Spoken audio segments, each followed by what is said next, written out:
तौरान त भिट धणी जे उर्स मुबारक में शाह लतीफ़ फाउंडेशन पारां 3 सालनि खां महदूद कयल तक़रीबूं ॿियल बहाल करण जो ऐलान कयो वियो आहे। कंहिं मक़ाम सजादा नशीन सिद ख़ावर हुसैन शाह मीडिया सां ॻाल्हाईंदे तक़रीबूं बहाल करण जो फ़ैसिलो कयो।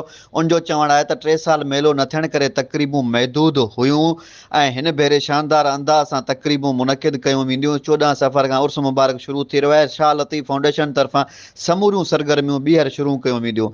हिन जो वधीक चवणु आहे त हर साल जीअं मुख़्तलिफ़ दरगाहनि जे गादी नशीननि सां गॾिजी 13 सफ़र ते शाम जो मज़ार ते चादर चाढ़े दुआ सां गॾु गैर सरकारी तौर ते मेले जी शुरूआति कई वेंदी ऐं पाकिस्तान मशाइख़ कॉन्फ्रेंस में पूरे मुल्क मां दरगाहनि जा गादी नशीन शरीक थींदा।